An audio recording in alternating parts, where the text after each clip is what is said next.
Hello everyone, welcome back to my new blog. আমার নতুন ব্লগে তোমাদের সবাইকে জানাই স্বাগত। তো বন্ধুরা, তোমরা সবাই কেমন আছো? আশা করি খুব ভালো আছো।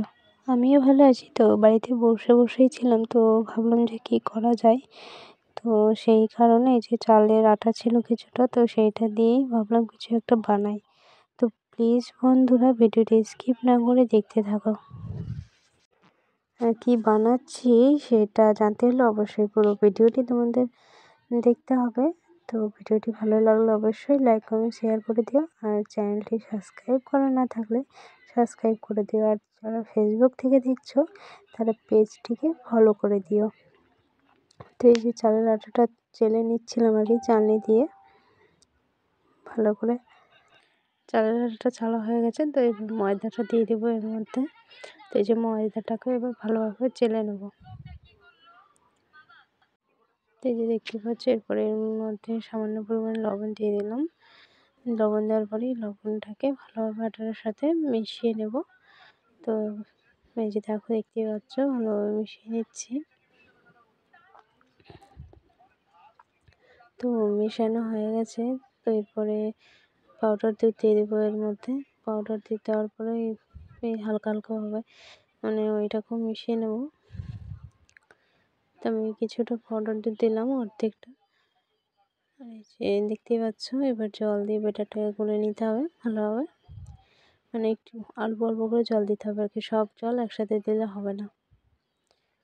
তো এই যে আমি এখন ব্যাটারটা গুলে নিচ্ছি ভালোভাবে। তো এই যে দেখো, অল্প অল্প করে জল মিশিয়ে এই পর্যায়ে আসলো। তো আরও কিছুটা পাতলা করতে হবে, অনেকটা গাঢ় আছে। তো এইভাবে আরও হালকা একটু একটু করে জল দিয়ে ভালোভাবে আর কি ব্যাটারটা গুলে নিতে হবে।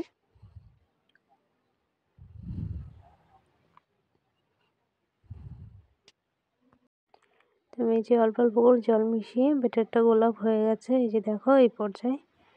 তো এরপর আমি এই যে পুরটা বানিয়ে নেবো। এই যে নারকেল কুড়িয়ে রেখেছিলাম, নারকেল আর এই খেজুরের গুড়টা দিয়ে ভালোভাবে নেড়ে চেড়ে পুরটাকে বানাতে হবে। তো এই যে দেখতে পাচ্ছ তোমরা, মোবাইলটা এক হাতে ধরেছিলাম, সেই কারণে ভিডিওটা ভালোভাবে করতে পারিনি আর কি। তো এই যে দেখো, এভাবে নেড়ে চেড়ে ভালোভাবে কষিয়ে নিতে হবে। তো প্রায় হয়ে গেছে কমপ্লিট, আর কিছুটা বাকি আছে। তো এবার আমি এর মধ্যে এই যে গুঁড়ো দুধটা দিয়ে দেবো আর কি। গুঁড়ো দুধটা দিয়ে একটু একটু করে দিয়ে নেড়ে চেড়ে নামিয়ে নেব। তো এই যে এবার কড়াই থেকে এটাকে তুলে নেওয়ার পালা।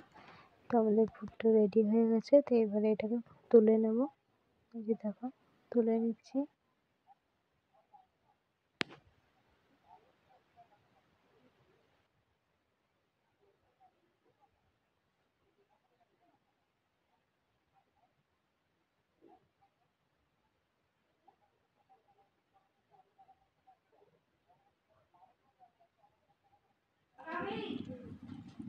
তো এই যে দেখতেই পাচ্ছ, হয়ে গেছে রেডি। তো এই যে দেখো, কড়াই বসিয়ে দিয়েছি, কড়াইটা গরম হয়ে গেছে। তো এই যে প্রথম পিঠে আর কি, সেই কারণে ছোট করে দিলাম আর কি। এই যে দেখো, গোলও করতে পারছি না ঠিকঠাক। আমি কোনোদিন সেভাবে পিঠে বানাইনি, ছোটোবেলা থেকে আর কি মারাতে খেয়েছি। তো সেইভাবে তো বানা হয়ে ওঠে না। তো আজকে ভাবলাম যে চেষ্টা করি আর কি। তো কেমন হয়েছে জানি না, তো তোমরা দেখে কমেন্ট করে জানিও অবশ্যই। এই যে প্রথম পিঠে, তাই ছোটো করে দিলাম। তো কেমন হবে দেখা যাক, দেখে নেওয়ার পালা। তো এই যে প্রায় হয়ে এসছে, এরপরের মধ্যে পুরটাকে দিয়ে দেবো।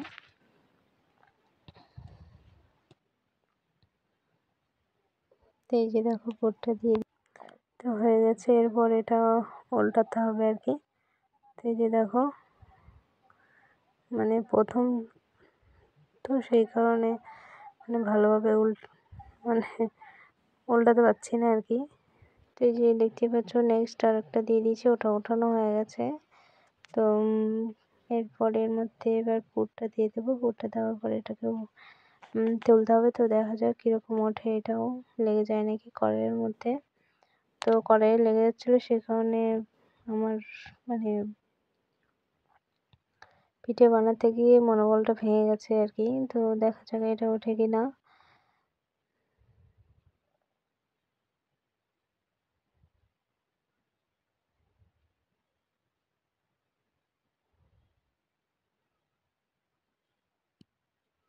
আমি সাইড দিয়ে ছাড়িয়ে নিচ্ছিলাম।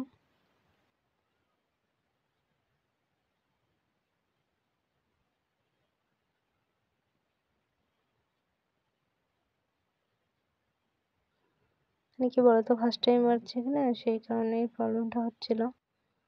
তো ফার্স্ট টাইম বানিয়েছি, তবুও খুব একটা খারাপ হয়নি, ভালোই হয়েছিল।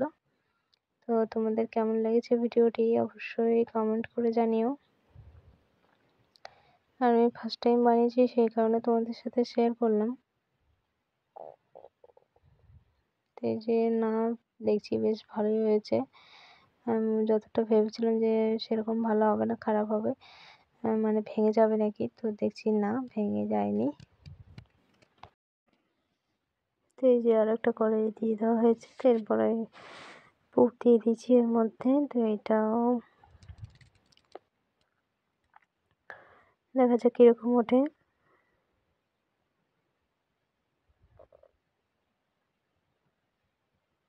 তো এই যে আগে আর কি কড়াই সাইড দিয়ে আর কি ছাড়িয়ে নিচ্ছিলাম যাতে ভালোভাবে ওঠে, ভেঙে না যায়। তো এই যে দেখো, দেখছি না ভালোই উঠছে। তো প্রথমে কয়েকটা আর কি অসুবিধা হচ্ছিল, তো পরেরগুলো আর কি ভালোই হয়েছে, উঠাতে গিয়ে সেরকম কোনো প্রবলেম হয়নি। তো আশা করি তোমরা সবাই পুরো ভিডিওটি দেখেছো। পুরো ভিডিওটি দেখার জন্য অসংখ্য ধন্যবাদ। তো আজকের মতো এই পর্যন্তই। সবাই ভালো থেকো, সুস্থ থেকো। Tata, bye bye.